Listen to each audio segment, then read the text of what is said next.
All right, guys, so I apologize for not being here today, but I am currently at a funeral, and it was very important because it's a family I know quite well. So I wanted to make sure you didn't miss anything.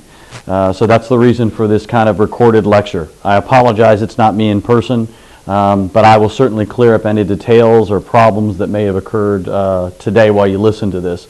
Basically, we're continuing from yesterday, but let's do a little housekeeping first. The very first thing is you and your family were sent home an email, and in that email it had a link and a form for you to fill out for the safety contract. Now, it's terribly important that you and your family fill that out, sign it, and submit it, because if you don't have that, when we have our first formal lab, which is coming up very, very shortly, you will not be allowed to participate. That would be a bummer. So please do me a favor this evening, go home tonight, talk to your folks, find the link, fill the whole thing out, and shoot it back in so that you're good to go for lab. Okay, that's the first thing. All right, so just to kind of remind you of what we did yesterday, we started talking formally about matter. We started talking about different states of matter. And you guys went through and using the Oobleck and using the booger package that we made, we kind of got a developed idea of what a solid, liquid, and a gas was from you. And while they were good, and while they were pretty accurate, what we needed is some kind of standardized way of looking at these things. And that's when we started talking about the kinetic theory of matter. And just to kind of refresh your memory real quick, one of the first things that we talked about, the first tenet, was that matter consists of a large number of particles. I mean a lot of particles. We're not talking millions, we're not talking billions, we're not talking trillions. We're talking into the like 10 to the power of 40. 10 to the power of 50 particles, even in a small piece of matter. So we're talking about little particles right now. Again, I know you guys have heard the terms elements and molecules and atoms. That stuff will come later. Right now, we just want to think of them as particles. All right. One of the things that all of you alluded to when we started talking about different materials was the particle spacing. You kind of thought about it in terms of density. How packed in are the particles? Well, it's not only the density of it, but it's also the form that it takes. And the very first thing we said was about solids. We said, hey, if you got a solid, the particles are really close, super close together. And they're so close because the forces that are pulling on them are really strong. And they kind of hold them to the shape of the material or confine them to that defined shape that we think of as a solid. So that's why when you have a piece of iron and it's sitting on the table in solid form, it holds its own shape. It's the forces that are attracting those particles together, holds them very close. We did the same thing with liquids. Now with liquids, they flow. You guys, that was one of the things that you came to a conclusion that was important. They do flow, and the particles are farther, right? They're not as close as they are with a solid. And there are still forces between them, right? They're still kind of linking and flowing past one another. But there's still forces that kind of hold them together, and that's why when you pour them in a container, they keep their shape, right? So a lot of people tend to think that when you melt something, right, when a solid goes to a liquid, we'll use ice.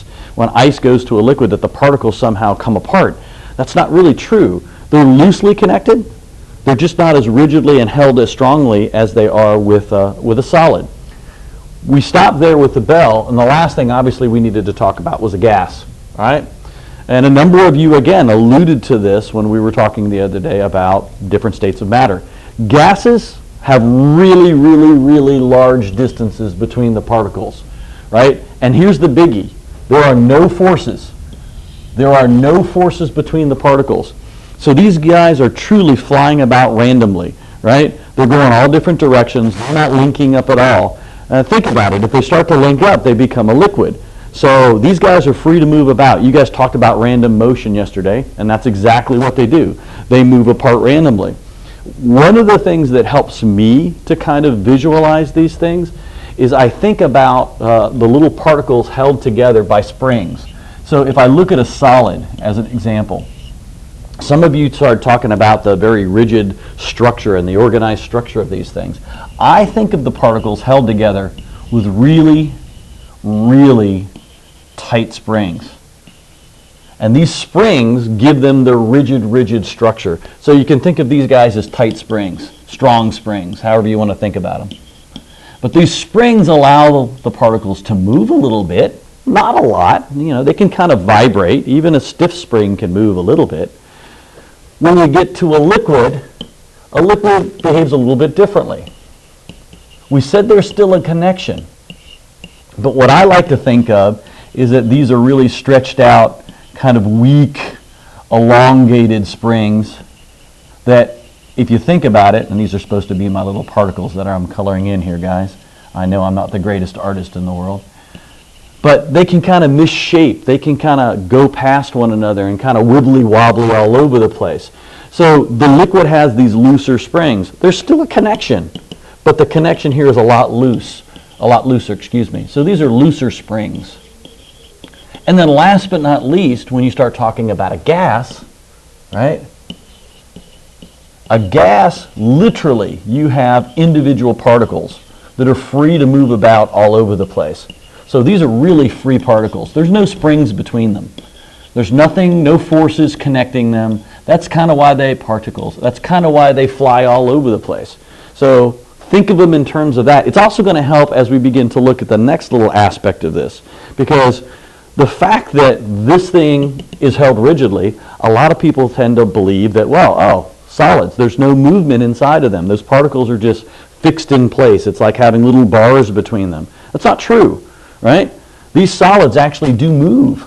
They actually vibrate a little bit.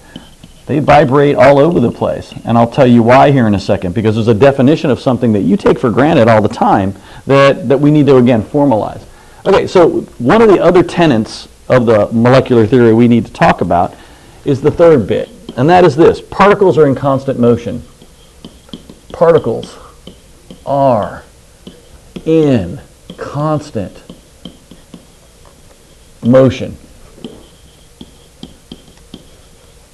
All right? Constant motion.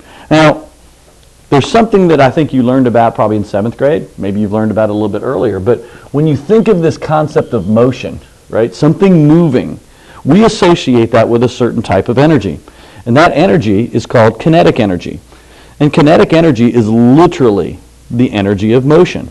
So when we think about motion, one of the things I need you to think about is this term, kinetic energy. And kinetic energy is literally the energy of motion.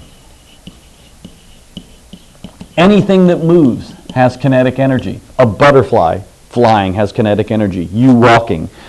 If you have a pen that you're twirling in your hand, it has kinetic energy. So even the smallest particle, even these little guys vibrating back here in a solid or flowing past one another or moving in this gas, they have kinetic energy. Now, I don't think it takes a lot to see that a solid's particles don't have nearly as much kinetic energy as a gas's particles, right? These guys are moving all over the place. These guys are moving ever so slightly.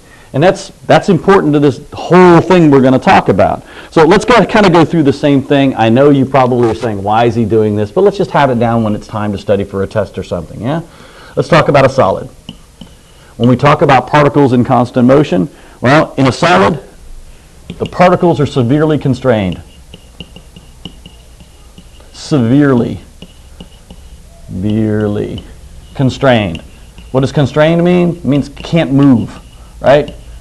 Think about it as restrained as well. They are. They're restrained by those heavy springs.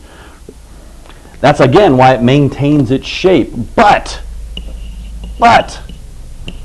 they do move ever so slightly. Move, and I'm going to put vibrate. Slightly. You can't see it. You put your finger on the table, you can't feel it, but the particles of the table, they're moving. They're definitely moving. If we talk about a liquid, same kind of idea again. They are moving. The particles are moving.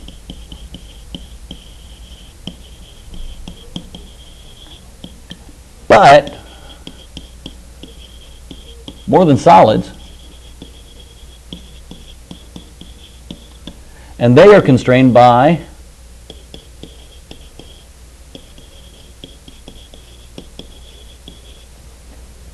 if I can get it down here, the container. And if you think about it, when you pour a liquid, it flows, right? I'm going to put over here flows. The fact that it flows, the fact that we can pour this thing out of a container, tells us that those particles are a little bit freer to move as well. And so, again, they've got a little bit more kinetic energy than the solid does. And then last but not least, we got the gas. And that gas, they are free to move. And the movement or the motion is random. Just like what you guys said the other day. They're free to move and that motion is random. They go all over the place. Now, real quickly, if you think about this, and I ask you to connect this idea of moving particles, kinetic energy, to each one of these states, which one of these states, if we're talking about one material, it's going to be different from material to material, but let's say we're talking about iron. Which state of iron do the particles have the highest kinetic energy? Do they have it when they're a solid, a liquid, or a gas? We said the gas is moving freely and randomly. There's no springs holding it. If they can move forward, they can move faster, they're going to have a higher kinetic energy. So the kinetic energy increases. Kinetic energy, and that my symbol for kinetic energy is Ke. Kinetic energy increases. Increases, sorry about that, I can't spell. Increases as we move from solid to liquid to gas. All right, so we're increasing in kinetic energy. Here's a question though. Simple one. How do we increase the kinetic energy of a solid piece of iron to make it become, say, a liquid piece of iron? Think about it a second. If you want to turn that solid piece of iron into a liquid pool of iron, or maybe you want to take that liquid pool of iron and turn it into a gas, how do I increase the kinetic energy of those particles? What do I have to do? And think simple. Think really simple. If I've got a chunk of iron and I want to melt it, what do I use? Yeah, okay, you figured it out. I take a flame and I heat it up. I give it energy. I give it the heat from the flame. And if I can give it enough kinetic energy, I can turn it into a liquid pool of iron. But I've got to give it enough energy. Well, let's think about what's happening. As you heat that, as you put energy into this, what you're doing is you're making these little guys vibrate more and more and more. And what you're doing, hopefully, as they increase in their motion, they're starting to behave more like the next phase. So one of the things I need you to understand in this discussion is when we're talking about changing phase, there's a definition of something that you take for granted. You basically say hot or cold, that in science, in physics, and chemistry, we have a little bit more formal definition of it. And that concept is something called temperature. Now, I think everybody would agree that if I put a Bunsen burner underneath a block of iron, that I'm going to increase its temperature. Well, I'm also increasing its kinetic energy of the particles. And what temperature is defined as? It's defined as the measure of the average kinetic energy of the particles. So, if I add heat, I increase the temperature, I'm increasing the kinetic energy of the particles. They're moving faster. And it starts to glow red as its temperature gets hotter and hotter, let's say. You've seen a blacksmith, right? A blacksmith heats up a horseshoe. That horseshoe gets hotter and hotter. It goes red, it goes orange, it goes yellow. It doesn't necessarily melt. You're increasing the motion, the average kinetic energy of those particles. So when you think of temperature now, I want you to think in terms of what the particles are doing. This even goes for you as well. As your temperature goes up, your particles are moving faster also. Your average kinetic energy of your particles that make up you are also going a little quicker as well. So, temperature, measure of the average kinetic energy. One more thing I want you to think about, right? There's a huge difference between, and I keep going back to the pictures we had before, between a solid and a liquid and a gas in terms of the forces that hold them together. I mean, really, if you think about my model, and that's really all this is a model, because there's not really little springs that are holding things together. This is just my way of helping you to picture it. But I'm going from a very stiff spring to a really loose spring, right? These guys vibrate, and then something happens to stretch the springs out to allow it to become a liquid. Well, there's another type of energy that we can talk about. And this is something that we're going to be doing in lab very shortly. This is why you're going to have your safety contract in. There's another type of energy called potential energy. Potential energy, you can think of it as stored energy. That's typically the way we talk about it. We talk about it as stored energy. And specifically when we talk about substances, we store the energy in a very specific way. We think of it as the energy that's stored in the, how do I want to say this? Let me say in the attraction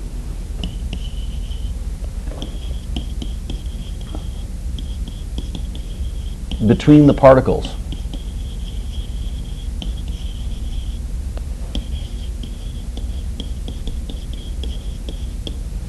And we can change that, right?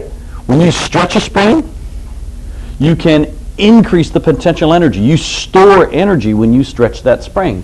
So I want you to just think about it. If I've got a spring, and it's that long, and then I stretch that spring to make it longer, this one, the longer one, has more energy, more potential energy, and we show potential energy with PE, that's my shorthand for it. There's more potential energy in the stretched spring. Because you had to do something to stretch that spring. Well, it's the exact same way when we're talking about substances. If you put energy into that block of iron and you want to turn it into liquid, you not only have to speed up the particles, but you're also going to have to stretch the springs. And when you stretch the springs, you're changing the amount of stored energy between those things. So really, when you heat something up, a couple of things go on. First and foremost, you make the particles move faster, right? No matter what kind of state we're in, solid, liquid, or gas, you're going to make the particles move faster. The other thing that's going to start to happen as you make this transition, as you start to begin to move to the next substance, solid to liquid, you also start to stretch the springs. So now some of that energy, that heat that you're putting in, is going to stretch these springs to make them looser, to make it so that those liquids can flow past one another. Okay? All right, I'm tired of talking. It's been about 20 minutes, and I'm sure you're tired of listening. So here's what I want you to do. We're going to stop here with the notes, because I think probably I've bored you enough with my voice and my bad drawings. So it's time for you to actually see some of this in an animation, in a simulation that I think will be a little bit easier for you to kind of play with and see. And really what I want the rest of this period is I want you to take out your computer, and I'm going to show you this website. So do me a favor right now, pull out your computer, boot it up, get into Chrome or Explorer or whatever browser you use. And what I'd like you to do, if I can get there myself, is I want you to go to this site called PHET, P-H-E-T. Now, if you're bored and you got nothing better to do, there's some really cool simulations here that are physics, chemistry, biology, math, you name it. There's some really good stuff here. The one that's being shown is one that my son actually played with the skateboarder, and it's playing with different types of energy. But once you get into PHET, this is a source that's from the University of Colorado Physics Department. Go to where it says Play Simulations. And if you come over here, there is a list on the left-hand side of simulations. Physics or chemistry, the one I'm going to have you play with is in both of those, but I'm going to go to physics because just I'm a physics guy. If you look around in physics, just for fun, there's all kinds of things about batteries and static electricity and all types of different simulations. Let me just show you some real quick while you're here, because again, this would be a good resource for you. And again, notice there's biology, chemistry, earth science, math, all kinds of deals. But let's just go and look at a couple of these things. Excuse me. If you're in electricity, there's all kinds of ones you can play with magnets and electric fields. And in motion, they have projectile motion if you want to shoot stuff, and orbits of things, and actually playing with springs and sound, you name it. They have, go figure, sound. They have sound analyzers and things that you'll learn if you take physics or that you saw perhaps last year in 8th grade. Work energy, there's some cool ones. This one with the electric skateboard, that's a fun one. Or not electric skateboard, energy skateboard, that's a cool one. And heat and thermodynamics is actually where we're going. And the one that I want you to play with is this one right here where it says states of matter basics. So I want you to go into that. Now, I don't know what your computer security is like, but in mine I just got to open it up. All right, so when you open this thing up, and it says states of matter, you click on it, and over here on the right-hand side, you can see what a solid, liquid, gas looks like. You can see what it does to heat it and cool it. What I want you to notice is as you play with this thing, I want you to play with a solid. I want you to heat it and cool it. Watch what happens to the temperature. Watch what happens to the molecules, the particles. Watch what happens to their motion. Watch what happens to their spacing. Kind of make a little note in your notes. Do the same thing, play with a liquid, play with a gas. And if you wish, change the substance. Because right now what I have in there is neon, which is a gas. That's what they use in neon lights. Argon is another noble gas. You can play with that. Play with oxygen, play with water. Basically what I want you to do is I want you to watch what happens when you heat it, when you cool it. Remember what you're doing. You're adding energy, you're taking energy away. And that energy can go one of two places. It can go into the kinetic energy of the molecules, making them move, or it can go into stretching those springs. So I kind of want you to have an idea of what's happening, so when I come back tomorrow and we discuss this more formally, we can have a discussion about what happens further with these. Okay, so I think I've got enough. You've got probably, or I don't know, about half the period left to mess with this. If you haven't gotten your computer, you need to talk to Mr. Logette and ask him if he would kindly let you go get it. I want you doing this individually. I do not want you doing this in pairs because I want you to make your observations by yourself. And that's the only homework I've got for you tonight. I will be back tomorrow and we will continue on. All right. Have a good day, guys.